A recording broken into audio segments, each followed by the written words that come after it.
ಕರ್ತನ ನಾಮಕ್ಕೆ ಸ್ತೋತ್ರವಾಗಲಿ.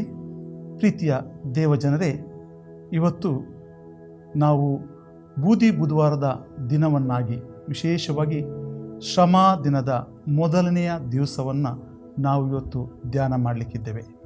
ವಿಶೇಷವಾಗಿ ಈ ಒಂದು ಸಮಯದಲ್ಲಿ ದೇವರ ಸಹಾಯ ಮತ್ತು ದೇವರ ಆತ್ಮನ ನಡೆಸುವಿಕೆ ನಮ್ಮ ಮಧ್ಯದಲ್ಲಿ ಸುರಿದು ಬರುವ ಹಾಗೆ ನಾವಿರುವಂಥ ಸ್ಥಳಗಳಲ್ಲಿ ನಮ್ಮ ಕಣ್ಣುಗಳನ್ನು ಮುಚ್ಚಿ ದೇವರ ಕರಗಳಿಗೆ ನಮ್ಮನ್ನು ಒಪ್ಪಿಸಿಕೊಟ್ಟು ಪ್ರಾರ್ಥನೆ ಮಾಡೋಣ.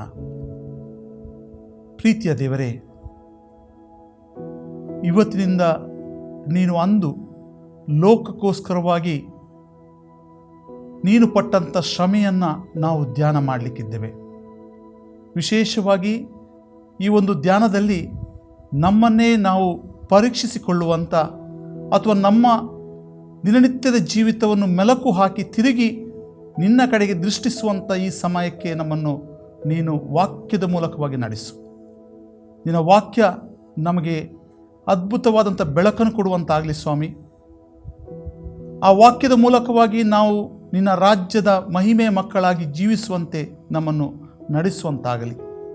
ದೇವರೇ, ನಿನ್ನ ಸಹಾಯ ಇಲ್ಲದಿದ್ದರೆ ನಾವೇನು ಮಾಡಲಾರು. ಆದ್ದರಿಂದ ಸ್ವಾಮಿ, ನಿನ್ನ ತ್ಯಾಗ, ನಿನ್ನ ಪ್ರೀತಿ, ನಿನ್ನ ಶ್ರೇಷ್ಠತೆಯನ್ನು ಈ ಒಂದು ಶ್ರಮ ಕಾಲದಲ್ಲಿ ನಾವು ಅನುಭವಿಸುತ್ತಾ ಮತ್ತು ನಮ್ಮ ಜೀವನವನ್ನು ನಿನ್ನ ವಾಕ್ಯಕ್ಕೆ ತುಲನೆ ಮಾಡಿಕೊಳ್ಳುತ್ತಾ ಮತ್ತು ನಾವು ಒಂದು ವೇಳೆ ನಿನ್ನ ವಾಕ್ಯಕ್ಕೆ ಅವಿಧೇಯರಾಗಿ ಜೀವಿಸುವಂಥ ಸಂದರ್ಭಗಳಿರುವುದಾದರೆ ನಾವು ಪಶ್ಚಾತ್ತಾಪಪಟ್ಟು ಸ್ವಾಮಿ ಮಾನಸಾಂತರದಿಂದ ನಿನ್ನ ಬಳಿಗೆ ಬರಲಿಕ್ಕಾಗುವಂತೆ ನಮ್ಮನ್ನು ನಡೆಸು ಸ್ವಾಮಿ. ಈ ಒಂದು ವಾಕ್ಯ ನಿನ್ನ ಆತ್ಮನ ಬಲದಿಂದ ನಾವು ಧ್ಯಾನ ಮಾಡಲಿಕ್ಕಾಗುವಂತೆ ಕೇಳುವಂಥ ಎಲ್ಲರನ್ನೂ ಮತ್ತು ನಿನ್ನ ವಾಕ್ಯವನ್ನು ಧ್ಯಾನ ಮಾಡುವಂಥ ನನ್ನನ್ನು ಕೂಡ ಪವಿತ್ರಾತ್ಮನನ್ನು ತುಂಬಿಸು ಸ್ವಾಮಿ. ನಾನು ಮಾತು ಬಲ್ಲವನಲ್ಲ, ಆದರೆ ಮಾತಾಡಿಸುವಂಥ ದೇವರು ನೀನು ಮತ್ತು ಕೇಳುವಂಥ ಕಿವಿಗಳಿಗೆ ಆತ್ಮಿಕ ಮನ್ನವನ್ನು ಉಣಬಡಿಸುವಂಥ ದೇವರು ನೀನು. ನಿನ್ನ ಅದ್ಭುತ ಕಾರ್ಯಗಳು ಈಗ ನಡೆಯಲ್ಪಡಲಿ ಸ್ವಾಮಿ. ನೀನೇ ನಮ್ಮ ಜೊತೆಲಿದ್ದುಕೊಂಡು ನಮ್ಮನ್ನು ಬಲಪಡಿಸಲು ಬೇಡುತ್ತಾ ನಮ್ಮ ಪ್ರಾರ್ಥನೆ ಯೇಸುವಿನ ಮುದ್ದಾದ ನನ್ನ ಕೇಳಿದೇವರೇ, ಆಮೇಲೆ. ಪ್ರೀತಿಯುಳ್ಳ ದೇವಜನರೇ, ಇವತ್ತು ಬೂದಿ ಬುಧವಾರದ ಧ್ಯಾನವನ್ನು ನಾವು ಮಾಡ್ತಾ ಇದ್ದೇವೆ. ಸಾಮಾನ್ಯವಾಗಿ ಬೂದಿ ಬುಧವಾರ ಶ್ರಮ ದಿನದ ಮೊದಲನೇ ದಿವಸ, ಶ್ರಮಕಾಲದ ಮೊದಲನೇ ದಿವಸ. ಇವತ್ತಿನಿಂದ ನಾವು ಹೆಚ್ಚು ಕಮ್ಮಿ 40 ದಿವಸ ನಾವು ಕ್ಯಾಲೆಂಡರ್ನ ಡೇಟ್ಗಳನ್ನು ಲೆಕ್ಕ ಹಾಕುವುದಂತಾದರೆ 46 ದಿನ ನಮ್ಮ ಈ ಧ್ಯಾನಗಳು ಅಥವಾ ಈ ಒಂದು ಉಪವಾಸ ಕಾಲ ನಡೆಸಲ್ಪಡ್ತದೆ.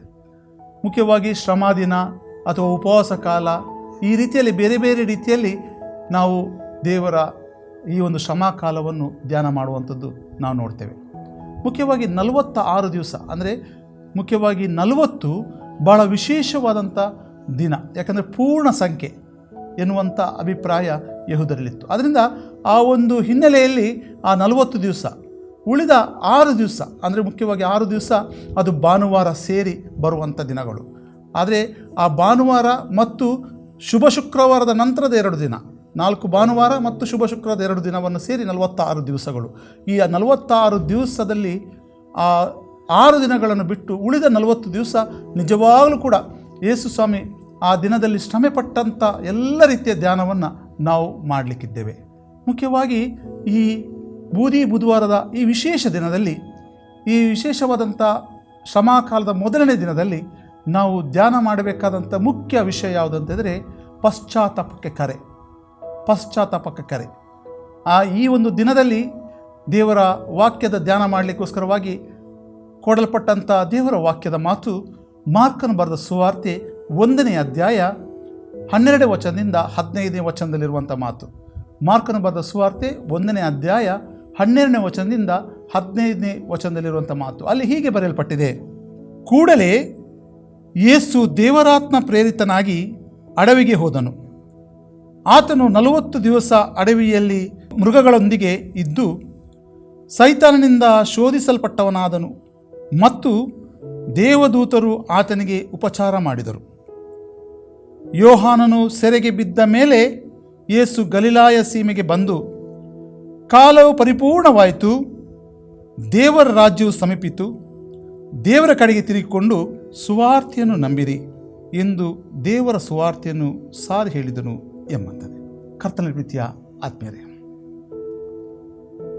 ನಮಗೆ ಇವತ್ತು ಕೊಡಲ್ಪಟ್ಟಂಥ ವಿಷಯ ಪಶ್ಚಾತ್ತಾಪಕ್ಕೆ ಕರೆ.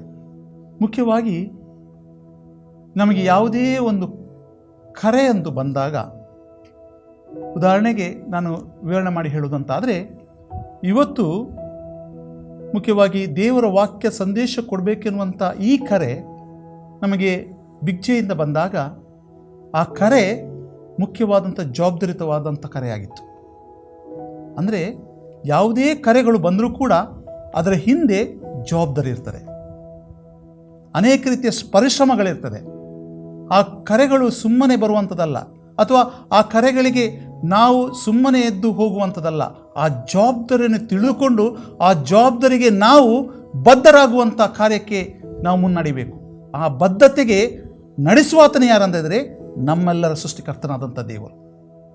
ಇವತ್ತು ಈ ಕರೆ ಮುಖ್ಯವಾಗಿ ನಮ್ಮ ಜೀವನದಲ್ಲಿ ಬರುವಾಗ ಅನೇಕ ವಿಚಾರಗಳನ್ನು ಅವಲೋಕಿಸಿಕೊಳ್ಳುವಂಥದ್ದು ಬಹಳ ಮುಖ್ಯ. ಕರೆ ಒಂದೆರಡಲ್ಲ, ಬೇರೆ ಬೇರೆ ರೀತಿಯ ಕರೆಗಳಿದೆ. ಮುಖ್ಯವಾಗಿ ಸೇವೆಗೆ ಕರೆ, ಅಥವಾ ಇನ್ನೊಬ್ಬರಿಗೆ ಸಹಾಯ ಮಾಡುವಂಥ ಕರೆ, ಇನ್ನೊಬ್ಬರ ಕಷ್ಟದಲ್ಲಿ ಕಣ್ಣೀರು ಒರೆಸುವಂಥ ದೇವರ ಕರೆ. ದೇವರು ಈ ಲೋಕದಲ್ಲಿ ತನ್ನ ಮಗನನ್ನು ಕಳಿಸಿದ ಮೇಲೆ ಅನೇಕ ಈ ರೀತಿಯ ಕರೆಗಳಿಗೆ ಆತನು ಸ್ಪಂದಿಸುತ್ತಾ ಅನೇಕ ಜನರಿಗೆ ಬೆಳಕನ್ನು ಮತ್ತು ಹೊಸ ಬದುಕನ್ನು ಕೊಟ್ಟಂಥ ದೇವರು. ಆದ್ದರಿಂದ ಇವತ್ತು ಈ ಒಂದು ಬದುಕಿನ ಈ ದೇವರ ವಾಕ್ಯದ ಎಲ್ಲ ಬೆಳಕನ್ನು ಬೀರಿದಂಥ ಯೇಸು ಸ್ವಾಮಿಯ ಜೀವಿತವನ್ನು, ಆತನಿಗೆ ವಿಧೇಯರಾಗಿ ಜೀವಿಸಿದಂಥ ವ್ಯಕ್ತಿಗಳಾದಂಥ ನಮಗೆ ಹೇಗೆ ನಾವು ತಿರುಗಿ ಕ್ರಿಸ್ತನ ಬಳಿಗೆ ಬರಬೇಕು ಎನ್ನುವುದಕ್ಕೆ ಪಶ್ಚಾತ್ತಾಪದ ಕರೆಯನ್ನು ನಮಗೆ ನೀಡ್ತಾ ಇದ್ದಾನೆ. ಹಾಗಾದರೆ ಪಶ್ಚಾತ್ತಾಪದ ಕರೆಯನ್ನು ನಾವು ಹೊಂದಿದಂಥ ಮಕ್ಕಳಾಗಬೇಕಂತಾದರೆ ನಮ್ಮ ಜೀವಿತದಲ್ಲಿ ನಾವು ಮಾಡಬೇಕಾದಂಥ ಅನೇಕ ವಿಚಾರಗಳನ್ನು ನಾವು ಅವಲೋಕಿಸಿಕೊಳ್ಳುವಂಥದ್ದು ಭಾಳ ಮುಖ್ಯ. ಅಂದರೆ ಪಶ್ಚಾತ್ತಾಪ ಪಡಬೇಕಂತಾದರೆ ನಾವು ದೇವರ ದೃಷ್ಟಿಯಲ್ಲಿ ಪಾಪಿಗಳಾಗಿದ್ದೇವೆ. ಹೌದು, ದೇವರ ವಾಕ್ಯ ಕೀರ್ತನೆಗಾರ ಪುಸ್ತಕ 51ನೇ ಕೀರ್ತನೆ 5ನೇ ವಚನ ಹೇಳ್ತಿದೆ. ಅಲ್ಲಿ ಭಾಳ ಸ್ಪಷ್ಟವಾಗಿ ಹೇಳಿದು, ಹುಟ್ಟಿದ ದಿನದಿಂದ ನಾನು ಪಾಪಿಯೇ, ಮಾತೃ ಗರ್ಭವನ್ನು ಧರಿಸಿದ ದಿನದಿಂದ ನಾನು ದ್ರೋಹಿಯೇ ಅಂತ ಹೇಳುವಂಥದ್ದು. ನೋಡಿ, ಬಹಳ ಚಂದವಾದಂಥ ಕೀರ್ತನೆಗಾರ ತನ್ನ ಅನುಭವದಲ್ಲಿ ಹೇಳ್ತಾನೆ, ನಾನು ಮಾತೃ ಗರ್ಭದಲ್ಲಿ ಧರಿಸಿದ ದಿನದಿಂದ ನಾನು ಪಾಪಿಯಾಗಿದ್ದೇನೆ, ನಾನು ನೀತಿವಂತನಲ್ಲ. ದೇವರ ವಾಕ್ಯ ಕೂಡ ಹೇಳ್ತಿದೆ, ಈ ಲೋಕದಲ್ಲಿ ನೀತಿವಂತನು ಒಬ್ಬನಾದರೂ ಇಲ್ಲ ಅಂತ ಹೇಳ್ತದೆ. ಅಂದರೆ ಪ್ರತಿ ಒಬ್ಬರು ಕೂಡ ಪಾಪ ಮಾಡಿ ದೇವರ ಮಹಿಮೆಯನ್ನು ಕಾಣದೆ ಹೋದಂಥ ವ್ಯಕ್ತಿಗಳಾಗಿದ್ದೇವೆ. ಹಾಗಾದರೆ ಈ ಒಂದು ಶ್ರಮೆಯ ಈ ಮೊದಲನೇ ದಿವಸ ನಮ್ಮನ್ನು ನಾವು ಅವಲೋಕಿಸಿಕೊಳ್ಳುವಂಥದ್ದು ಬಹಳ ಮುಖ್ಯ. ದೇವರ ವಾಕ್ಯದಲ್ಲಿ ನಾವು ಕಂಡುಕೊಳ್ತೇವೆ, ಮಾತೃಗರ್ಭ ಧರಿಸಿದ ದಿನದಿಂದ ನಾನು ಪಾಪಿಯಾಗಿದ್ದೇನೆ ಅಥವಾ ದ್ರೋಹಿಯಾಗಿದ್ದೇನೆ ಅಂತ ಹೇಳುವಂಥದ್ದು ನಮಗೆ ತಿರುಗಿ ಮೆಲುಕು ಹಾಕುವಂಥ ಒಂದು ಸಂದರ್ಭದಲ್ಲಿ ಈ ವಾಕ್ಯದ ಮೂಲಕವಾಗಿ ನಮಗೆ ತಿಳಿಯಪಡಿಸುವಾಗ ನಾನು ಪ್ರಶ್ನೆ ಮಾಡಿಕೊಳ್ಳುವಂಥ ವಿಚಾರ, ದೇವರ ವಾಕ್ಯಕ್ಕೆ ನನ್ನ ಜೀವನ ಸರಿಯಾಗಿದೆಯಾ? ಅದನ್ನು ಅವಲೋಕಿಸಿಕೊಳ್ಳುವಂಥ ಸಮಯ. ಒಂದು ವೇಳೆ ನನ್ನ ಜೀವಿತದಲ್ಲಿ ನಾನು ಸರಿಯಾಗಿಲ್ಲ, ನಾನು ಸರಿಯಾದ ಜೀವಿತವನ್ನು ಮಾಡ್ತಾ ಇಲ್ಲ, ಪಾಪಮಯದಲ್ಲೇ ಜೀವಿತ ಮಾಡ್ತಾ ಇದ್ದದಾದರೆ ನಿಜವಾಗಲೂ ಕೂಡ ದೇವರು ತಿರುಗಿ ಆತನ ಅನ್ಯಕ್ಕೆ ಬರಬೇಕಂತಾದರೆ ಬಹಳ ಮುಖ್ಯವಾದಂಥ ಮಾರ್ಗ ಯಾವುದಂತಂದರೆ ಪಶ್ಚಾತ್ತಾಪದ ಮೂಲಕವಾಗಿ. ಹಾಗಾದರೆ ನಾವು ಯಾವ ರೀತಿಯಲ್ಲಿ ದೇವರ ದೃಷ್ಟಿಗೆ ಅವಿಧೇಯರಾಗಿ ಕಾಣಿಸ್ಕೊಳ್ತಿದ್ದೇವೆ? ಬಹಳ ಸ್ಪಷ್ಟ. ವಿಮೋಚನಾ ಕಾಂಡ 20ನೇ ಅಧ್ಯಾಯದಲ್ಲಿ ನಾವು ಕಾಣ್ತೇವೆ, ಯೇಸು ಸ್ವಾಮಿ ಮೋಶೆಯ ಮೂಲಕವಾಗಿ ಇಸ್ರಾಯೇಲಿಗೆ ಕೊಟ್ಟಂಥ ಧರ್ಮಶಾಸ್ತ್ರದಲ್ಲಿ ಕೊಟ್ಟಂಥ ದಶಾಜ್ಞೆಯನ್ನು, ಆ ದಶಾಜ್ಞೆ, ಆ 10 ಆಜ್ಞೆಗಳನ್ನು ನಾವು ಕೂಲಂಕುಷವಾಗಿ ಆಲೋಚನೆ ಮಾಡುವುದಂತಾದರೆ ಅನೇಕ ವೇಳೆ ಕೆಲವು ಸತಿ ಮೇಲಿನ ನೋಟಕ್ಕೆ ನಾವು ಅದನ್ನೆಲ್ಲವೂ ಕೂಡ ನಾನು ಪಾಲಿಸ್ತೇವೆ, ನಾನು ಎಲ್ಲವನ್ನು ಕೂಡ ಅನುಸರಿಸ್ತೇವೆ ಎನ್ನುವಂಥ ಆಲೋಚನೆ ನಮ್ಮಲ್ಲಿರ್ಬೋದು. ಆದರೆ ನಾವು ಕೂಲಂಕುಷವಾಗಿ ಪ್ರತಿಯೊಂದು ವಾಕ್ಯವನ್ನು ಗಮನವಿಟ್ಟು ಆಲೋಚಿಸಿ ಅವಲೋಕಿಸಿ ಅದನ್ನು ನೋಡುವಾಗ ಅಲ್ಲಿ ನಮಗೆ ಸ್ಪಷ್ಟತೆಯ ಚಿತ್ರಣ ನಮಗೆ ಕಾಣ್ತದೆ. ನಾನು ಎಲ್ಲಿ ಎಡವುತ್ತಾ ಇದ್ದೇನೆ, ನಾನು ಎಲ್ಲಿ ದೇವರ ವಾಕ್ಯಕ್ಕೆ ಅವಿಧೇಯನಾಗಿದ್ದೇನೆ, ನಾನು ಎಲ್ಲಿ ದೇವರ ಹೆಜ್ಜೆಗಳನ್ನು ನಡೆಯದೆ ಇನ್ನೊಂದು ಮಾರ್ಗದಲ್ಲಿ ನಾನು ಮುನ್ನಡೀತಾ ಇದ್ದೇನೆ ಎನ್ನುವಂಥದ್ದು ಸ್ಪಷ್ಟವಾಗಿ ತಿಳುವಳಿಕೆಗೆ ಬರ್ತದೆ. ಆಗ ಆ ಆಜ್ಞೆಗಳನ್ನು ಪಾಲಿಸದೇ ಇದ್ದಾಗ ನಾವು ದೇವರ ದೃಷ್ಟಿಯಲ್ಲಿ ಪಾಪಿಗಳಾಗ್ತೇವೆ ಅಥವಾ ದ್ರೋಹಿಗಳಾಗ್ತೇವೆ. ನಿನ್ನ ನೆರೆಯವನನ್ನು ನಿನ್ನಂತೆಯೇ ಪ್ರೀತಿಸು ಅಂತ ಹೇಳ್ತಾನೆ. ಆದರೆ ಇವತ್ತು ನಮ್ಮ ಜೀವನದಲ್ಲಿ ಯಾವ ರೀತಿಯಲ್ಲಿ ನಾವು ಪ್ರೀತಿಸುವಂಥ ಮಕ್ಕಳಾಗಿದ್ದೇವೆ? ಪ್ರಶ್ನೆ ಮಾಡಿಕೊಳ್ಳುವಂಥ ಸಮಯ, ನಮ್ಮನ್ನು ಅವಲೋಕಿಸುವಂಥ ಸಮಯ. ಈ 40 ದಿವಸ ನಾವು ಖಾಲಿ ಕ್ರಿಸ್ತನ ಶ್ರಮೆಯನ್ನು, ಕ್ರೂಜೆಯನ್ನು ದೃಷ್ಟಿಸುವಂತ ಹೇಳಿದರೆ ಖಾಲಿ ಯೇಸುವನ್ನು ಧ್ಯಾನ ಮಾಡುವಂಥದ್ದಲ್ಲ. ನಮಗೆ ಇಷ್ಟವುಳ್ಳಂಥ ಎಲ್ಲ ಊಟವನ್ನಾಗಲಿ ಬೇರೆ ಬೇರೆ ರೀತಿಯ ಎಲ್ಲವನ್ನು ತ್ಯಾಗ ಮಾಡುವುದಂತ ಅರ್ಥ ಅಲ್ಲ. ನಿಜವಾಗಲೂ ಕೂಡ ನನ್ನನ್ನು ನಾವು ಪರೀಕ್ಷಿಸಿಕೊಂಡು ನಾವು ಪಶ್ಚಾತ್ತಾಪದ ಮೂಲಕ ಕ್ರಿಸ್ತನ ಕಡೆಗೆ ನಡೆಯುವಂಥ ಸಮಯ ಇದು. ಭಾಳ ಸ್ಪಷ್ಟವಾಗಿ ನಾವು ನೋಡೋದಂದರೆ ತಪ್ಪಿ ಹೋದ ಮಗನ ಸಾಮ್ಯ. ಲೂಕನು ಬರೆದ ಸುವಾರ್ತೆ ಭಾಳ ಸ್ಪಷ್ಟವಾಗಿ ನಾವು ನೋಡ್ತೇವೆ. ಅಲ್ಲಿ ಯೇಸು ಸ್ವಾಮಿ ಹೇಳುವಂಥ ಸಾಮ್ಯದಲ್ಲಿ ಬಹಳ ಮುಖ್ಯವಾದಂಥ ಸಾಮ್ಯ. ತನ್ನ 2 ಮಕ್ಕಳಲ್ಲಿ ಕಿರಿಮಗ ತನ್ನ ತಂದೆಯ ಮಾತಿಗೆ ವಿಧೇಯನಾಗದೆ ಅವಿಧೇಯನಾಗಿ ಎಲ್ಲವನ್ನು ಬಿಟ್ಟು ಪೋಲಿ ಹೋಗ್ತಾನೆ. ಆದರೆ ಆತನು ತಾನು ಮಾಡಿದ ತಪ್ಪನ್ನು ಅರಿತುಕೊಂಡು ಆ ತಪ್ಪಿನಿಂದಾಗಿ ಪಶ್ಚಾತ್ತಾಪಪಟ್ಟು ಆತನು ಹೇಳುವಂಥ ಮಾತು, ಆ ಮಗನ ಭಾವನೆಯ ಮಾತು ಭಾಳ ಸ್ಪಷ್ಟವಾಗಿ ನಾವು 18ನೇ ವಚನ, ಲೂಕನು ಬರೆದ ಸುವಾರ್ತೆ 15ನೇ ಅಧ್ಯಾಯ 18ನೇ ವಚನದಲ್ಲಿ ಸ್ಪಷ್ಟವಾಗಿ ಕಾಣ್ತೇವೆ. ಅಪ್ಪ, ಪರಲೋಕಕ್ಕೆ ವಿರುದ್ಧವಾಗಿಯೂ ನಿನ್ನ ಮುಂದೆ ಪಾಪ ಮಾಡಿದ್ದೇನೆ, ಇನ್ನು ನಿನ್ನ ಮಗನೆನಿಸಿಕೊಳ್ಳುವುದಕ್ಕೆ ನಾನು ಯೋಗ್ಯನಲ್ಲ ಅಂತ ಹೇಳುವಾಗ ನಿಜವಾಗಲೂ ಕೂಡ ಆತನ ಪಶ್ಚಾತ್ತಾಪದ ಮಾತು ಹೃದಯದಿಂದ ಬಂದಂಥದ್ದು ನಮಗೆ ಕಾಣ್ತದೆ. ನಿನ್ನ ಮಗನು ನಾನು ಎಂದು ಎನಿಸ್ಕೊಳ್ಳಿಕ್ಕೆ ನಾನು ಅಸಾಧ್ಯ. ಯಾಕಂದರೆ ಹೇಳಿದ್ರೆ ನಿನ್ನ ಮಗನಾಗಿದ್ದುಕೊಂಡು ನಿನ್ನಲ್ಲಿರುವಂಥ ಒಳ್ಳೆ ಗುಣಗಳನ್ನು ನಾನು ಮಾಡಲಿಲ್ಲ, ನಾನು ಅನುಸರಿಸಲಿಲ್ಲ, ನೀನು ಹೇಳಿದ ಮಾತುಗಳನ್ನು ಯಾವುದಕ್ಕೂ ವಿಧೇಯನಾಗಿಲ್ಲ. ಆದರೆ ಈಗ ಎಲ್ಲವನ್ನೂ ಅನುಭವ ಮಾಡಿದ್ದೇನೆ. ನಿನ್ನಿಂದ ದೂರ ಆದಾಗ ನಾನು ಎಲ್ಲವನ್ನೂ ಅನುಭವಿಸಿದ್ದೇನೆ. ಅದಕ್ಕಾಗಿ ನಾನು ತುಂಬ ಕಷ್ಟವನ್ನು ಕೂಡ ಅನುಭವಿಸಿದ್ದೇನೆ. ಆದ್ದರಿಂದ ನಿನ್ನ ಮಗನ ಅನಿಸ್ಕೊಳ್ಳುವಂಥಷ್ಟು ಯೋಗ್ಯತೆ ನನ್ನಲ್ಲಿಲ್ಲ. ನನ್ನನ್ನು ನಿನ್ನ ಮಗ ಅಂತ ಅನಿಸ್ಕೊಳ್ಬೇಡ, ನಿನ್ನ ಕೆಲಸದ ಆಳುಗಳಂತೆ ನೋಡು ನನ್ನನ್ನು. ಆದರೆ ತಂದೆಯ ಮನಸ್ಸು ತನ್ನ ಮಗನನ್ನು ಯಾವತ್ತೂ ಕೂಡ ಆಳಾಗಿ ನೋಡಲಿಲ್ಲ. ಅವನು ಪ್ರೀತಿಯಿಂದ ಕರಿತಾನೆ, ಆಲಂಗಿಸಿಕೊಳ್ತಾನೆ. ಆಳುಗಳಿಗೆ ಹೇಳಿರಿ, ಹಬ್ಬ ಮಾಡ್ರಿ, ಹಬ್ಬವನ್ನು ಮಾಡೋಣ ಅಂತ ಹೇಳ್ತಾನೆ. ಕರ್ತನ ಪ್ರೀತಿ ಆದ್ಮೇಲೆ ನೋಡಿ, ನನ್ನ ನಿಮ್ಮ ಸ್ವಾಮಿಗೆ ನಾವು ಪಶ್ಚಾತ್ತಾಪ ಪಟ್ಟು ಆತನ ಬಳಿಗೆ ಬರುವುದಂತಾದರೆ ಆತ ನಿಜವಾಗ್ಲೂ ಕೂಡ ಇದೇ ಸಂತೋಷದಲ್ಲಿ ನಮ್ಮನ್ನು ಆಲಂಗಿಸಿಕೊಳ್ತಾ ಇದ್ದಾನೆ. ಯಾಕಂದರೆ ನಾವು ತಪ್ಪು ಮಾಡುವವರೇ, ನಮ್ಮಲ್ಲಿ ಅನೇಕ ತಪ್ಪುಗಳು ನಡೀತಾ ಇರ್ತವೆ, ನಮ್ಗೆ ಗೊತ್ತಾಗೋದಿಲ್ಲ. ನಮ್ಮ ತಪ್ಪುಗಳು ನಾವು ತಿಳಿಯೋದೆಯೋ ನಾನಾ ರೀತಿಯಲ್ಲಿ ತಪ್ಪು ಮಾಡ್ತೇವೆ. ಆದರೆ ಆ ತಪ್ಪಿಗೆ ಪ್ರಾಯಶ್ಚಿತ್ತವನ್ನು ಕಂಡುಕೊಳ್ಳುವಂಥದ್ದು ಬಹಳ ಮುಖ್ಯ. ಆ ಪ್ರಾಯಶ್ಚಿತ್ತ ಯಾವುದು ಅಂತಂದರೆ ಪಶ್ಚಾತ್ತಾಪದ ಹೃದಯ. ಪಶ್ಚಾತ್ತಾಪದ ಹೃದಯದಿಂದ ಮಾನಸಾಂತರ ಪಟ್ಟು ದೇವರ ಬಳಿಗೆ ಬರುವುದಂತಾದರೆ ದೇವರೇ ಕಾರ್ಯ ಮಾಡುವವನಾಗಿದ್ದಾನೆ. ಮುಖ್ಯವಾಗಿ ಮುಂದಿನ ಇನ್ನೂ 40 ದಿವಸಗಳಿದೆ ಅಲ್ಲ, ಆ 40 ದಿವಸಗಳಲ್ಲಿ ನಾವು ತಿರುಗಿ ನಮ್ಮನ್ನು ನಾವು ಅವಲೋಕಿಸಿಕೊಳ್ಳೋಣ. ನಮಗೆಲ್ಲರಿಗೂ ಕೂಡ ಗೊತ್ತಿರುವಂಥ ಮಾತು, ನಮ್ಮ ಶಾಲೆಗಳಲ್ಲಿ ಕೂಡ ನಮ್ಮ ಟೀಚರ್ ನಮಗೆ ಹೇಳಿದಂಥ ಮಾತು, ನಾವು ಯಾವಾಗಲೂ ಕೂಡ ನಮ್ಮ ಜೀವನವನ್ನು ಸಿಂಹಾವಲೋಕನ ಮಾಡಬೇಕು ಅನ್ನುವಂಥದ್ದನ್ನು ತಿಳಿಸ್ತಾರೆ. ಸಿಂಹಾವಲೋಕನ, ಸಿಂಹ ತಾನು ಬೇಟೆಯಾಡಿ ಅಥವಾ ನಡೆದು ಬಂದಂಥ ದಾರಿಯನ್ನು ಒಂದು ಎತ್ತರವಾದಂಥ ಸ್ಥಳಕ್ಕೆ ಹೋಗಿ ಅದು ನಿಂತು ಹಿಂತಿರುಗಿ ನೋಡ್ತದಂತೆ. ಯಾಕಂದರೆ ನಾನು ನಡೆದು ಬಂದಂಥ ದಾರಿ ಎಂಥದ್ದು, ನಾನು ಆ ದಾರಿಯಲ್ಲಿ ಹೇಗೆ ಏನೆಲ್ಲ ಮಾಡಿದ್ದೇನೆ ಎನ್ನುವಂಥದ್ದನ್ನು ಅವಲೋಕನ ಮಾಡ್ತದಂತೆ.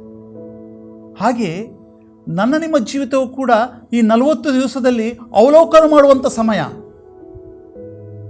ಅವಲೋಕನ ಮಾಡುತ್ತಾ ಒಂದು ವೇಳೆ ಆ ಅವಲೋಕನದಲ್ಲಿ ನಾವು ಕ್ರಿಸ್ತನ ಮಗನು ಮಗಳು ಆಗದಿದ್ದಂಥ ಸಂದರ್ಭಗಳು ನಮ್ಮ ಗಮನಕ್ಕೆ ಬರುವುದಂತಾದರೆ, ಹೌದು, ನಾನು ದೇವರ ದೃಷ್ಟಿಯಲ್ಲಿ ಇಂಥ ಹೆಜ್ಜೆಗಳಲ್ಲಿ ಎಡವಿದ್ದೇನೆ, ನಾನು ಇಂಥ ಹೆಜ್ಜೆಗಳಲ್ಲಿ ನಾನು ದೇವರ ಮಗನು ಮಗಳಾಗಿ ನಾವು ಮಾತುಗಳಲ್ಲಿ, ಕಾರ್ಯಗಳಲ್ಲಿ, ಆಲೋಚನೆಗಳಲ್ಲಿ ನಾವು ತಪ್ಪಿ ಹೋಗಿದ್ದೇವೆ ಅನ್ನುವಂಥ ನಮ್ಮ ಗಮನಕ್ಕೆ ಬರುವುದಂತಾದರೆ ಅಲ್ಲೇ ನಾವು ಪಶ್ಚಾತ್ತಾಪ ಪಡಲಿಕ್ಕೆ ದೇವರು ನಮ್ಮನ್ನು ನಡೆಸ್ತಾ ಇದ್ದಾನೆ. ದೇವರು ನಮ್ಮಿಂದ ಬಯಸುವಂಥದ್ದು ಏನೂ ಅಲ್ಲ. ಪಶ್ಚಾತ್ತಾಪದ ಹೃದಯದಿಂದ ಆತನ ಬಳಿಗೆ ಬರುವಂಥದ್ದನ್ನೇ ದೇವರು ನಮ್ಮಿಂದ ಬಯಸುವಂಥದ್ದು. ಆ ಪಶ್ಚಾತ್ತಾಪದ ಹೃದಯ ಆತನಿಗೆ ಬಹಳ ಮುಖ್ಯವಾಗಿ ಬೇಕಾಗುವಂಥದ್ದು. ಬೇರೆ ಏನನ್ನೂ ದೇವರು ನಮ್ಮಿಂದ ಬಯಸುವಂಥದ್ದಲ್ಲ. ನನ್ನ ಸೃಷ್ಟಿ ಮಕ್ಕಳಾದಂಥ ನಾವೆಲ್ಲರೂ ಕೂಡ, ದೇವರ ಸೃಷ್ಟಿ ಮಕ್ಕಳಾದಂಥ ನಾವೆಲ್ಲರೂ ಕೂಡ ಆತನ ಮಗನು ಮಗಳಾಗಿ ಜೀವಿಸುವಂಥದ್ದು, ಆತನು ನೀತಿಗೆ ತಕ್ಕುದಾದಂಥ ಜೀವಿತ ಮಾಡುವಂಥದ್ದೇ ದೇವರು ನಮ್ಮಿಂದ ಬಯಸುವಂಥದ್ದು. ಅಂದರೆ ಒಂದು ರೀತಿಯಲ್ಲಿ ಇವತ್ತು ಕೊಟ್ಟಂಥ ಆ ಒಂದು ಟಾಪಿಕ್, ಮುಖ್ಯವಾಗಿ ಮಾರ್ಕನ ಬರೆದ ಸುವಾರ್ತೆ 1ನೇ ಅಧ್ಯಾಯ 12ನೇ ವಚನದಿಂದ 15ನೇ ವಚನದಲ್ಲಿ ನಾವು ಓದಿದಂಥ ಮಾತುಗಳನ್ನು ನಾವು ಅವಲೋಕಿಸಿದಂತಾದರೆ, ಯೇಸು ಸ್ವಾಮಿ ಆ 40 ದಿವಸ ಅಡವಿಗೆ ಹೋಗ್ತಾನೆ. ಭಾಳ ಚಂದವಾದಂಥ ಆ ಒಂದು ಭಾಗ. ಆ ಅಡವಿ ಅಂತ ಹೇಳುವಂಥ ಪದ ಒಂದು ರೀತಿಯಲ್ಲಿ ಅಡವಿ ಯಾರೂ ಇಲ್ಲದಂಥ ಸ್ಥಳ, ಅದು ನಿರ್ಜನವಾದಂಥ ಸ್ಥಳ, ಅದು ಕತ್ತಲೆ ತುಂಬಿದಂಥ ಸ್ಥಳ, ಭಯದ ವಾತಾವರಣ. ಯಾವಾಗ ಕತ್ತಲೆ ಇರ್ತದೋ ಅಲ್ಲಿ ಭಯ ಇರ್ತದೆ. ಯಾಕಂದರೆ ಕಾಡು ಮೃಗಗಳಿರ್ತದೆ. ಏನಾಗ್ತದೋ, ಏನು ಕುಂದು ಬರ್ತದೋ, ತೊಂದರೆ ಬರ್ತದೋ, ಆಪತ್ತುಗಳು ಬರ್ತದೋ, ಇಂಥ ಒಂದು ಪರಿಸ್ಥಿತಿ. ನಾವು ಯಾವಾಗ ನಮ್ಮ ಜೀವನದಲ್ಲಿ ನಾವು ಲೌಕಿಕವಾಗಿ ಜೀವಿಸುವಾಗ ಮುಂದೆ ನಾವು ತೊಂದರೆಗೆ ಒಳಗಾಗುವಂಥ ಸನ್ನಿವೇಶ. ಆದರೆ ನೋಡಿ, ಭಾಳ ಚಂದವಾದಂಥ ಮಾತು. ಅಲ್ಲಿಯೂ ಕೂಡ ಯೇಸು ಸ್ವಾಮಿ ಹೋಗಿ ನಮ್ಮ ಜೊತೆಲಿರ್ತಾನೆ. ಅಡವಿಯಲ್ಲಿಯೂ ಕೂಡ 40 ದಿವಸ ಇದ್ದುಕೊಂಡು ನಮ್ಮನ್ನು ಎಲ್ಲ ರೀತಿಯ ಗೊಂದಲವಾದಂಥ ಪರಿಸ್ಥಿತಿಯಿಂದ ಬಿಡುಗಡೆ ಮಾಡುವಂಥ ದೇವರಾತ್ಮನ ನಡೆಸುವಿಕೆಯ ಮೂಲಕವಾಗಿ ಅಲ್ಲಿ ಕಾರ್ಯ ಮಾಡುವಂಥದ್ದನ್ನು ನಾವು ಕಾಣ್ತೇವೆ. ಯೇಸುವಿಗೆ ದೇವರಾತ್ಮನ ನಡೆಸುವಿಕೆ. ಹಸಿದವನು ಆಗಿದ್ದರೂ ಕೂಡ, ಶೋಧನೆಗೆ ಒಳಗಾಗಿದ್ದವನು ಆಗಿದ್ದರೂ ಕೂಡ ಆತನು ಎಲ್ಲೂ ಕೂಡ ಪಾಪ ಮಾಡದ ಹಾಗೆ ದೇವರಾತ್ಮನ ನಡೆಸುವಿಕೆಯಲ್ಲಿ ಕಾಣ್ತದೆ. ಕರ್ತನ ಪ್ರೀತಿಯಾತ್ಮರೇ, ನಮ್ಮ ಜೀವನದಲ್ಲಿ ಈ ರೀತಿಯ ಕತ್ತಲೆಗಳು, ಈ ರೀತಿಯ ಭಯದ ವಾತಾವರಣಗಳು, ಈ ರೀತಿಯ ಸ್ಥಿತಿಗಳು ಎಲ್ಲವೂ ಕೂಡ ದೇವರ ಮಕ್ಕಳಾಗಿ ಜೀವಿಸುವಾಗ ನಮಗೆ ನಾವು ಇರುವಂಥ ಸಂದರ್ಭಗಳು ಇರುವುದಾದರೆ ನಮಗೆ ಭಯಪಡಬೇಕಾಗಿಲ್ಲ. ನಾವು ದೇವರ ಕೈಯಲ್ಲಿ ನಾವಿರುವಂಥದ್ದಾದರೆ ದೇವರೇ ನಮಗೆ ಬಲವಾದಂಥ ಆಶ್ರಯ, ಕೋಟೆಯ ದುರ್ಗವಾಗಿದ್ದಾನೆ. ದೇವರೇ ನಮಗೆ ಸಹಾಯಕನಾಗಿದ್ದುಕೊಂಡು ನಮ್ಮನ್ನು ನಡೆಸುವಾತನಾಗಿದ್ದಾನೆ. ದೇವರು ನಮ್ಮನ್ನು ಅದ್ಭುತವಾಗಿ ಕೈ ಹಿಡಿದು, ಮಗನೇ ಮಗಳೇ, ನಿಮ್ಮ ಜೊತೆಯಲ್ಲಿ ನಾನಿದ್ದೇನೆ, ನಾನು ನಿಮ್ಮನ್ನು ಬಲಪಡಿಸ್ತೇನೆ ಅಂತ ಹೇಳುವಂತನಾಗಿದ್ದಾನೆ. ಯಾಕಂದರೆ ನಿಮ್ಮನ್ನು ನನ್ನ ಅಂಗೈಯಲ್ಲಿ ಚಿತ್ರಿಸಿಕೊಂಡಿದ್ದೇನೆ, ನಿಮ್ಮನ್ನು ನಾನು ಬಿದ್ದಾಗಲೂ ಎತ್ತಿ ಹೊತ್ತು ಸಲಹುತ್ತೇನೆ ಅಂತ ಹೇಳಿದಂಥ ದೇವರಲ್ಲ ಸ್ವಾಮಿ. ನಿಮ್ಮ ಕಾಲು ಕಲ್ಲಿಗೆ ತಗಲಂತೆ ಅವರು ನಿಮ್ಮನ್ನು ಕೈಗಳು ಎತ್ತಿಕೊಳ್ಳೋರು ಅಂತ ಹೇಳಿದ ಹಾಗೆ ನಮ್ಮನ್ನು ಎಲ್ಲಿಯೂ ಕೂಡ ಎಡುವುದಾಗಿ ಕಾಪಾಡುವಂಥ ದೇವರಾಗಿದ್ದಾನೆ. ಕರ್ತನ ಪ್ರೀತಿಯಾದ ಇಂಥ ದೇವರ ಸನ್ನಿಧಾನದಲ್ಲಿ, ಇಂಥ ದೇವರ ಸಮಕ್ಷಮದಲ್ಲಿರುವಂಥ ನಾವು, ಇಂಥ ದೇವರ ಮಕ್ಕಳಾಗಿ ಜೀವಿಸುವಂಥ ನಾವು, ನಮ್ಮ ಜೀವನ ಏನಾಗಿದೆ ಎನ್ನುವಂಥದ್ದು ಅವಲೋಕಿಸಿಕೊಳ್ಳುವಂಥದ್ದು ಭಾಳ ಮುಖ್ಯ. ಒಂದು ವೇಳೆ ಅವಲೋಕಿಸುವಾಗ ನಮ್ಮಲ್ಲಿ, ನಮ್ಮ ಜೀವನದಲ್ಲಿ ಭಯಗಳು, ಗೊಂದಲಗಳು, ಸಮಸ್ಯೆಗಳು, ಅಂದರೆ ಅಡವಿಯಲ್ಲಿ ಆಗುವಂಥ ಅನುಭವಗಳು, ಅಂದರೆ ಯಾರೂ ಇಲ್ಲದಂಥ ಸ್ಥಿತಿಗತಿಗಳಲ್ಲಿ ಎಲ್ಲರೂ ಕೈಬಿಟ್ಟಂಥ ಸ್ಥಿತಿಗಳು ನಮ್ಮಲ್ಲಿ ಆವರಿಸಿರುವಂತಾದರೆ ಆ ಸಮಯದಲ್ಲಿ ನನ್ನ ನಿಮ್ಮ ಸ್ವಾಮಿ ಇದ್ದಾನೆ. ನನ್ನ ನಿಮ್ಮ ಸ್ವಾಮಿ ನಮ್ಮ ಜೊತೆಲಿದ್ದಾನೆ. ನಿಮ್ಮ ಸ್ವಾಮಿ ನಮ್ಮನ್ನು ಕೈ ಹಿಡಿದು ನಡೆಸ್ತಾನೆ, ಕರೀತಾನೆ, ಕರೆ ಕೊಡ್ತಾನೆ. ಬನ್ನಿ, ದೇವರ ರಾಜ್ಯ ಸಮೀಪಿಸಿತು, ದೇವರ ಕಡೆಗೆ ತಿರುಗಿಕೊಳ್ಳ್ರಿ. ಅದೇ ಭಾಳ ಮುಖ್ಯವಾಗಿ ನಾವು ಕಾಣುವಂಥ ದೇವರ ಮಾತು. ಮಾರ್ಕನ ಬರೆದ ಸುವಾರ್ತೆ 1ನೇ ಅಧ್ಯಾಯ 15ನೇ ವಚನದಲ್ಲಿ ಬಹಳ ಸ್ಪಷ್ಟವಾಗಿ ಹೇಳ್ತದೆ, ದೇವರ ರಾಜ್ಯ ಸಮೀಪಿಸಿತು, ಕಾಲವು ಪರಿಪೂರ್ಣವಾಯಿತು, ದೇವರ ರಾಜ್ಯ ಸಮೀಪಿಸಿತು, ದೇವರ ಕಡೆಗೆ ತಿರುಗಿಕೊಳ್ಳಿ, ಸುವಾರ್ತೆಯನ್ನು ನಂಬಿರಿ. ದೇವರು ನಮ್ಮನ್ನು ಹಾಗೆ ಬಿಡುವಂಥ ದೇವರಲ್ಲ.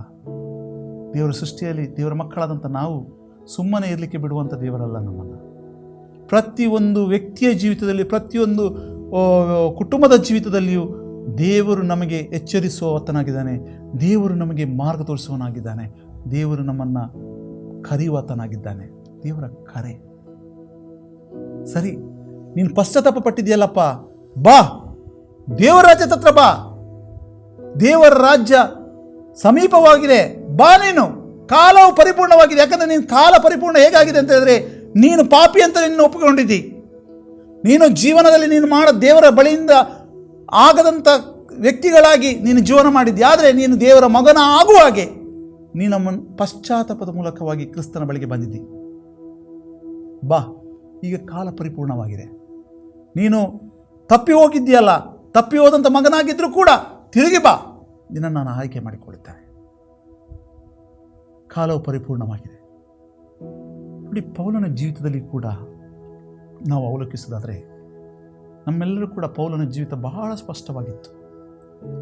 ಒಬ್ಬ ಯೇಸು ಸ್ವಾಮಿಯನ್ನು ವಿರೋಧಿಸ್ತಿದ್ದಂಥ ವ್ಯಕ್ತಿ, gnೋಸ್ತಿಕವಾದವನ್ನು ಅನುಸರಿಸ್ತಿದ್ದಂಥ ವ್ಯಕ್ತಿ, ಭಾಳ ಸ್ಪಷ್ಟವಾಗಿ ಗಮಲೇನನ ಜೊತೆಯಲ್ಲಿ ಪಾಂಡಿತ್ಯ ಪಡ್ಕೊಂಡಂಥ ಬಹಳ ಪಂಡಿತನಾಗಿದ್ದಂಥ ವ್ಯಕ್ತಿ, ಯೇಸು ಸ್ವಾಮಿಯ ಯಾವುದೇ ಬೋಧನೆಗಳಿರ್ಬೋದು ಅಥವಾ ಆತನ ಹಿಂಬಾಲಕರನ್ನು ಹಿಂಸಿಸಿ ಕೊಂದಂಥ ವ್ಯಕ್ತಿ, ಯಾವಾಗ ಯೇಸುವಿನ ಕರೆಗೆ ಆತನು ಹೋಗೊಡ್ತಾನೋ ಯೇಸು ಆತನನ್ನು ಅದ್ಭುತ ರೀತಿಯಲ್ಲಿ ನಡೆಸ್ತಾನೆ. ನಾವು ಪಾಪಿಗಳು, ದೇವರು ನಮ್ಮನ್ನು ಕ್ಷಮಿಸಿದಂಥ ಜೀವಿತವನ್ನು ನಾವು ಮಾಡ್ತಿದ್ದೇವೆ? ಇಲ್ಲ. ದೇವರು ಆತನ ಉದ್ದೇಶಕ್ಕೋಸ್ಕರವಾಗಿ ನಮ್ಮನ್ನು ಕರಿತಾನೆ. ನಾವು ಮಾಡುವ ತಪ್ಪುಗಳಿಗೆ ಕೆಲವೊಮ್ಮೆ ಏನೇ ಪ್ರತ್ಯುತ್ತರ ಕೊಡದಿದ್ರೂ ಕೂಡ, ನಾವು ಅದೇ ತಪ್ಪುಗಳಿಗೆ ಮಾಡಿದರೂ ಕೂಡ ನಮ್ಮನ್ನು ಕ್ಷಮೆ ಇಲ್ಲ ಅಂತ ಹೇಳಿ ಎಣಿಸ್ಕೊಳ್ಳದೆ, ನಾವು ಒಂದು ವೇಳೆ ಆತನ ಕರೆಯುವಿಕೆ ಬಂದಾಗ ಹೋಗುಡುದಂತಾದರೆ ನನ್ನ ನಿಮ್ಮ ಜೀವಿತದಲ್ಲೇ ಪೌಲನ ರೀತಿಯಲ್ಲಿ ಒಂದು ಉತ್ತಮವಾದಂಥ ಸೇವಕಿಯನ್ನಾಗಿ ಮಾಡುವಂಥ ದೇವರಾಗಿದ್ದಾನೆ. ದೇವರಿಗೆ ಅಸಾಧ್ಯವಾದದ್ದು ಯಾವುದೂ ಇಲ್ಲ. ಅಂಥ ಸೇವಕಿಗಳು ನಾವಾಗಬೇಕಂತಾದರೆ ನಮ್ಮನ್ನು ನಾವು ಪರೀಕ್ಷಿಸಿಕೊಳ್ಳುವುದು ಭಾಳ ಮುಖ್ಯ. ಎಲ್ಲಿವರೆಗಂದರೆ ಪೌಲ ತನ್ನ ಅರಿಕೆ ಮಾಡಿಕೊಳ್ತಾನೆ, ಏನಂದರೆ ನಾನು ಕ್ರಿಸ್ತನಿಗಾಗಿ ಎಲ್ಲವೊಂದು ಕಸವನ್ನು ಎಣಿಸ್ತಾನೆ. ನೋಡಿ, ಎಲ್ಲಿಯ ಸ್ಥಿತಿ. ಒಬ್ಬ ಯೇಸುವನ ಹಿಂಬಾಲಕರನ್ನು ಹಿಂಸಿಸಿದಂಥ ವ್ಯಕ್ತಿ ಕೊನೆಗೆ ಯೇಸುವನ್ನು ಆರಿಸಿಕೊಂಡ ಮೇಲೆ, ಯೇಸುವನ್ನು ಸ್ವೀಕರಿಸಿಕೊಂಡ ಮೇಲೆ, ಆತನ ಸೇವಕನಾಗಿ ಆತನು ನಿಯುಕ್ತಿಗೊಂಡ ಮೇಲೆ ಆತನು ಅರಿಕೆ ಮಾಡುವಂಥ ಮಾತು ಏನಂದರೆ, ಕ್ರಿಸ್ತನಿಗಾಗಿ ಎಲ್ಲವನ್ನು ಕಸವೆಂದು ಎಣಿಸ್ತೇನೆ. ಕರ್ತನ ಪ್ರೀತಿ ಆದ್ಮೇಲೆ ಇವತ್ತು ನನ್ನ ನಿಮ್ಮ ಜೀವಿತದಲ್ಲಿ ಕೂಡ ನಾವು ಆಲೋಚನೆ ಮಾಡೋಣ. ನನ್ನ ನಿಮ್ಮ ಜೀವಿತದಲ್ಲಿ ಕೂಡ ಅವಲೋಕಿಸಿಕೊಳ್ಳೋಣ. ನಾನು ಕ್ರಿಸ್ತನ ಮಗನು ಮಗಳಾಗಿದ್ದೇವ? ಒಂದು ವೇಳೆ ಪೌಲನ ರೀತಿಯಲ್ಲಿ ಆತನು ಪಶ್ಚಾತ್ತಾಪಪಟ್ಟು ಆತನು ಮುಂದೆ ಹೋಗುವುದಂತಾದರೆ, ಆತನು ಯೇಸುವನ್ನು ಅನುಸರಿಸುವಾಗ ಅನೇಕ ಕಷ್ಟಗಳು ಆತನ ಜೀವಿತದಲ್ಲಿ ಕೂಡ ಆವರಿಸಿತು. ಸೆರೆಮನೆಗೆ ಹೋದ ಕಷ್ಟಗಳನ್ನು, ಆದರೆ ಎಲ್ಲಿಯೂ ಕೂಡ ಬಿದ್ದು ಹೋಗಲಿಲ್ಲ. ಎಂಥ ಸೆರೆಮನೆಯ ಕಷ್ಟಗಳನ್ನು ಅನುಭವಿಸಿದರೂ ಕೂಡ ಅದರಲ್ಲಿ ಜಯವನ್ನು ಕಾಣ್ತಾನೆ, ಅದರಲ್ಲಿ ನಂಬಿಕೆಯುಳ್ಳ ಆಶೀರ್ವಾದವನ್ನು ಕಂಡುಕೊಳ್ತಾನೆ ಮತ್ತು ಅನೇಕ ಜನರಿಗೆ ಬೆಳಕನ್ನು ಕೊಡುವಂಥ ಮಗನಾಗಿ, ದೇವರ ವಾಕ್ಯವನ್ನು ಸಾರುವಂಥ ಸಾಧನವಾಗಿ ಕಾಣಿಸ್ಕೊಳ್ತಾನೆ. ಇವತ್ತು ನಮ್ಮ ಜೀವನದಲ್ಲಿ ಹೌದು, ನಾನು ಪಾಪಿಯಾಗಿದ್ದೇನೆ ಎನ್ನುವಂಥದ್ದನ್ನು ನಾನು ಅರಿಕೆ ಮಾಡಿದಾಗ, ನಾನು ಪಾಪಿಯಾದಂಥ ಜೀವಿತವನ್ನು ಮಾಡ್ತಾಯಿದ್ದೇನೆ ಎನ್ನುವಂಥ ಆಲೋಚನೆ ಮಾಡಿದಾಗ, ನಾನು ಪಶ್ಚಾತ್ತಾಪದಿಂದ ಆತನ ಬಳಿಗೆ ಬರುವುದಂತಾದರೆ, ಪಶ್ಚಾತ್ತಾಪದಿಂದ ಆತನ ಬಳಿಗೆ ಬಂದು ಮಾನಸಾಂತರ ಪಡುವುದಂತಾದರೆ, ದೇವರೇ ಹೌದು ಸ್ವಾಮಿ, ನಾನು ಪಶ್ಚಾತ್ತಾಪದಿಂದ ನಿನ್ನ ಬಳಿಗೆ ಬರ್ತಾ ಇದ್ದೇನೆ, ನಾನು ಪಾಪಿ ಸ್ವಾಮಿ, ನಾನು ನಿನ್ನ ವಾಕ್ಯಕ್ಕೆ ವಿರುದ್ಧವಾಗಿ ನನ್ನ ಜೀವಿತವನ್ನು ಮಾಡಿದ್ದೇನೆ, ನನ್ನ ಕ್ಷಮಿಸು, ನಿನ್ನ ಮಗನು ಮಗಳಾಗಿ ನನ್ನ ಸ್ವೀಕರಿಸು ಅಂತ ಬೇಡಿಕೊಳ್ಳುವುದಂತಾದರೆ, ನಮ್ಮ ಹೃದಯವನ್ನು ಕಂಡು ಅದು ತಪ್ಪಿ ಹೋದ ಮಗನನ್ನು ಪ್ರೀತಿಯಿಂದ ತಂದೆ ಆಲಂಗಿಸಿಕೊಂಡು ಹಬ್ಬ ಮಾಡೋಣ ಅಂತ ಹೇಳಿದ ಹಾಗೆ, ನನ್ನ ನಿಮ್ಮ ಸ್ವಾಮಿ ನನ್ನ ನಿಮ್ಮ ಜೀವಿತದಲ್ಲಿ ಅಂಥ ಹಬ್ಬಗಳನ್ನು ಮಾಡಲಿಕ್ಕೆ ಅವಕಾಶ ಮಾಡಿಕೊಡ್ತಾನೆ ಮತ್ತು ನಮ್ಮನ್ನು ಒಂದು ಉತ್ತಮವಾದಂಥ ಸೇವಕಿಯಾಗಿ ರೂಪಿಸಲಿಕ್ಕೆ ನಡೆಸ್ತಾನೆ. ಕರ್ತನ ಪ್ರೀತಿ ಆದಮೇಲೆ ಈ ಶ್ರಮ ದಿನದ ಈ ಬೂದಿ ಬುಧವಾರದ ಮೊದಲನೇ ದಿವಸ ನಾವು ಪಶ್ಚಾತ್ತಾಪದಿಂದ ನಾವು ಆತನ ಬಳಿಗೆ ಬರೋಣ. ಯಾಕಂದರೆ ಪಶ್ಚಾತ್ತಾಪದ ಕರೆ ನಮಗೆ ಬಂದಿದೆ. ಈ ಕರೆ ಈ ಮುಂದಿನ 40 ದಿವಸದಲ್ಲಿ ಕೂಡ ಅದು ಕರೆಯಾಗಿಯೇ ಉಳಿಯದೆ ಬದಲಾಗುವಂಥ ಜೀವಿತ ನಮ್ಮದಾಗಲಿಕ್ಕಾಗುವಂತೆ ನಮ್ಮನ್ನು ನಡೆಸುವಂತಾಗಲಿ. ಪವಿತ್ರಾತ್ಮನ ಸಹಾಯ ನಮ್ಮೊಬ್ಬೊಬ್ಬರ ಜೀವಿತದಲ್ಲಿ ಬದಲಾವಣೆಗೆ ತಂದು ಮಾನಸಾಂತರದ ಕಡೆಗೆ ನಡೆಯುವಂತಾಗಲಿ. ಆಗ ಕ್ರಿಸ್ತನ ಮಹಿಮೆಯನ್ನು ಕಾಣುವಂತಾಗಲಿ. ನಾನು ದೇವರ ಸೇವೆ ಮಾಡ್ತಿರುವಾಗ, ಮುಖ್ಯವಾಗಿ KTCಯಲ್ಲಿ ಅಯ್ಯ ಕಲಿತಿರುವಾಗ, ನಾವೊಂದು ಆಗಸ್ಟ್ 15ಗೆ ಜೈಲಿಗೆ ವಿಸಿಟ್ ಮಾಡಿದ್ದೆವು. ಆ ಜೈಲಿಗೆ ವಿಸಿಟ್ ಮಾಡಿದಾಗ ಅಲ್ಲಿ ಒಂದು ಪಶ್ಚಾತ್ತಾಪದ ಬಗ್ಗೆ ಒಂದು ಸ್ಕಿಟ್ ಮಾಡಿದ್ದೆವು, ಎಲ್ಲ ಅಯ್ಯ ಕಲಿಯುವಂಥ ವಿದ್ಯಾರ್ಥಿಗಳು. ಆ ವಿದ್ಯಾರ್ಥಿಗಳ ಸ್ಕಿಟ್ ಮಾಡಿದ ಮೇಲೆ ಅಲ್ಲಿ ಇದ್ದಂಥ ಒಬ್ಬ ಖೈದಿ ಬಂದು ಬಹಳ ಪಶ್ಚಾತ್ತಾಪದಿಂದ ಹೇಳಿಕೊಂಡು, ಸರ್, ನಾನು ತಿಳಿದೇ ತಪ್ಪು ಮಾಡಿದ್ದೇನೆ, ಅದಕ್ಕೆ ಈ ಶಿಕ್ಷೆಯನ್ನು ಅನುಭವಿಸ್ತಿದ್ದೇನೆ. ನಾನು ಕೆಲವು ಸತಿ ಸಿಟ್ಟಿನಿಂದ ನಾನು ಈ ರೀತಿಯ ಜೀವಿತವನ್ನು ಮಾಡಿದ್ದೇನೆ. ಆದರೆ ನಾನಾಗದೆ ಬದಲಾದರೆ ನಮಗೆ ಎಲ್ಲರೂ ಪ್ರೀತಿಯಿಂದ ಸ್ವೀಕರಿಸ್ತಾರ? ಎಲ್ಲರೂ ನನ್ನನ್ನು ಮೊದಲಿನ ರೀತಿಯಲ್ಲಿ ನೋಡ್ತಾರಾ ಎನ್ನುವಂಥ ಪ್ರಶ್ನೆಗಳು ಹಾಕಿದಾಗ ನಾವು ಅವರಿಗೆ ಹೇಳಿದ್ದು, ನೀವು ಯಾರು ನೋಡ್ತಾರೋ ಯಾರು ಬಿಡ್ತಾರೋ ಗೊತ್ತಿಲ್ಲ, ನೀವು ದೇವರ ಕೈಗೆ ಒಪ್ಪಿಸಿಕೊಡ್ರಿ. ದೇವರೇ ನಿಮ್ಮನ್ನು ತಿರುಗಿ ನೋಡಲಿಕ್ಕೆ ಅಸಾಧ್ಯವಾದಂಥ ವ್ಯಕ್ತಿಗಳಾಗಿ ನಿಮ್ಮ ಎದುರಿಗೆ ಕಂಡರೂ ಕೂಡ ಅಂಥ ವ್ಯಕ್ತಿಯನ್ನು ಮನಸ್ಸು ಬದಲಾಯಿಸಿ ನಿಮ್ಮ ಬಳಿಗೆ ಬರುವ ಹಾಗೆ ಮಾಡ್ತಾನೆ, ನಿಮ್ಮನ್ನು ಪ್ರೀತಿ ಮಾಡುವ ಹಾಗೆ ಮಾಡ್ತಾನೆ, ನಿಮ್ಮನ್ನು ಮುದ್ದಾಗಿ ನೋಡುವಂಥ ರೀತಿಗೆ ನಡೆಸ್ತಾನೆ. ಆ ವ್ಯಕ್ತಿ ಕೆಲವೇ ಒಂದು ತಿಂಗಳ ಹಿಂದೆ ನನಗೆ ತಿರುಗಿ ಸಿಕ್ಕಿದ್ರು. ನನಗೆ ಅವರ ಪರಿಚಯ ಆಗಲಿಲ್ಲ, ಆದರೆ ಅವರೇ ಬಂದು ಹೇಳಿದರು, ಸರ್ ಆ ದಿವಸದಲ್ಲಿ ಜೈಲಲ್ಲಿ ಬಂದು ನೀವು ಒಂದು ಸ್ಕಿಟ್ಟನ್ನು ಮಾಡಿದ್ರಲ್ಲ, ನಿಮ್ಮ ಬಳಿಗೆ ಬಂದಾಗ ದೇವರು ನಿಮ್ಮ ಜೀವಿತದಲ್ಲಿ ಕಾರ್ಯ ಮಾಡ್ತಾನೆ, ನಿಮ್ಮನ್ನು ಎಲ್ಲರೂ ಕೂಡ ಪ್ರೀತಿ ಮಾಡುವಾಗ ಆಗ್ತದೆ ಅಂತ ಹೇಳಿದಿರಲ್ಲ, ಆ ವ್ಯಕ್ತಿಯೇ ನಾನು ಸರ್.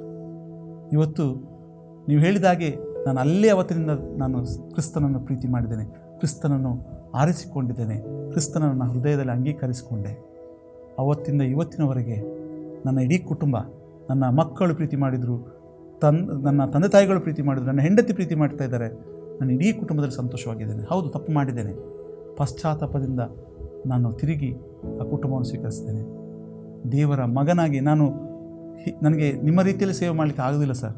ನಾನು ಬೇರೆ ಬೇರೆ ರೀತಿಯಲ್ಲಿ ನನ್ನ ಅನುಭವಗಳನ್ನು ಹಂಚಿಕೊಂಡು ಸೇವೆ ಮಾಡ್ತಾಯಿದ್ದೇನೆ. ಅದರಿಂದ ನನಗೆ ಪ್ರಾರ್ಥನೆ ಮಾಡಿ ಅಂತ ಹೇಳಿ ನನ್ನ ಕೇಳಿಕೊಂಡು ಕರ್ತನ ಪ್ರೀತಿ ಆಗ್ತದೆ. ಇದು ಮಾನಸಾಂತರದಿಂದ, ಪಶ್ಚಾತ್ತಾಪದಿಂದ ನಾವು ಆತನ ಕರೆಗೆ ಹೋಗೊಟ್ಟು ಬರುವುದಂತಾದರೆ ದೇವರು ನಮ್ಮನ್ನು ನಡೆಸ್ತಾನೆ. ಇದು ನಮ್ಮ ಜೀವನದಲ್ಲಿ ಈ 40 ದಿವಸದಲ್ಲಿ ಆಗಬೇಕಾದಂಥ ಕಾರ್ಯ. ಇಂಥ ಕಾರ್ಯಗಳಾಗಲಿಕ್ಕಾಗುವಂತೆ ದೇವರಾತ್ಮ, ಪವಿತ್ರಾತ್ಮನ ಮೂಲಕವಾಗಿ ದೇವರಾತ್ಮ ನಮ್ಮನ್ನು ನಡೆಸುವಂತಾಗಲಿ. ಅಂಥ ಅದ್ಭುತಗಳು ನಮ್ಮ ಜೀವಿತದಲ್ಲಿ ಕಂಡುಕೊಳ್ಳುವ ಹಾಗೆ ದೇವರ ಸಾಧನಗಳು ನಾವು ಆಗಲಿಕ್ಕಾಗುವಂತೆ ದೇವರು ನಡೆಸಲಿ. ಕುಳಿತಲ್ಲಿ ಪ್ರಾರ್ಥನೆ ಮಾಡೋಣ. ಪ್ರೀತಿಯ ದೇವರೇ, ನಿನ್ನ ವಾಕ್ಯವನ್ನು ಧ್ಯಾನ ಮಾಡಿದ್ದೇವೆ. ನಾವು ತಪ್ಪಿ ಹೋದವರೇ ಸ್ವಾಮಿ. ಆದರೆ ತಪ್ಪಿ ಹೋದಂಥ ಮಕ್ಕಳನ್ನು ನೀನು ಬಿಡುವಂಥ ದೇವರಲ್ಲ, ತಿರುಗಿ ನಿನ್ನ ಅನ್ಯತೆಗೆ ಸೇರಿಸುವಂಥ ದೇವರು ಸ್ವಾಮಿ. ನಿನ್ನ ಅನ್ಯತೆಗೆ ನಾವು ಬರ್ತೇವೆ. ನಮ್ಮನ್ನು ಪ್ರೀತಿಯಿಂದ ಕರೆದು ನಮ್ಮ ಜೀವನವನ್ನು ಬದಲಾಯಿಸಿ ನಿನ್ನ ರಾಜ್ಯದಲ್ಲಿ ಸೇರಿಸಿಕೋ ಸ್ವಾಮಿ. ನಿನ್ನ ರಾಜ್ಯಕ್ಕೆ ಕರೆ ಕೊಟ್ಟಿದೆಯಲ್ಲ, ಆ ರಾಜ್ಯದಲ್ಲಿ ನೀತಿವಂತರಾಗಿ, ನಿನ್ನ ಸೇವಕರಾಗಿ, ನಂಬಿಗಸ್ತ ಜೀವಿತ ಮಾಡಲಿಕ್ಕಾಗುವಂತೆ ನಮ್ಮನ್ನು ಬಲಪಡಿಸಿ ನಡೆಸು. ನಿನ್ನ ಪ್ರೀತಿಯ ಕರೆ, ಪ್ರೀತಿಯ ಆಶೀರ್ವಾದ ಪಶ್ಚಾತ್ತಾಪದ ಮೂಲಕವಾಗಿ ನಮಗೆ ಕೊಟ್ಟಿದ್ದಿ.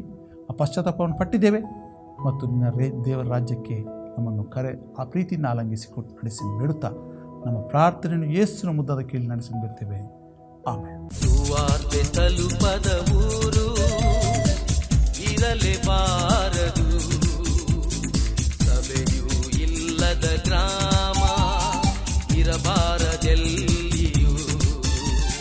ಸುವಾರ್ತೆ ತಲುಪದ ಊರು ಇರಲೇಬಾರದು, ಸಭೆಯೂ ಇಲ್ಲದ ಗ್ರಾಮ ಇರಬಾರದೆಲ್ಲಿಯೂ. ಇದುವೇ ನಮ್ಮ ಬಯಕೆ, ಇದುವೇ ನಮ್ಮ ಗುರಿಯು, ಇದುವೇ ನಮ್ಮ ಬಯಕೆ, ಇದುವೇ ನಮ್ಮ ಗುರಿಯು. ಸುವಾರ್ತೆ ತಲುಪದ ಊರು ಇರಲೇಬಾರದು, ಸಭೆಯೂ ಇಲ್ಲದ ಗ್ರಾಮ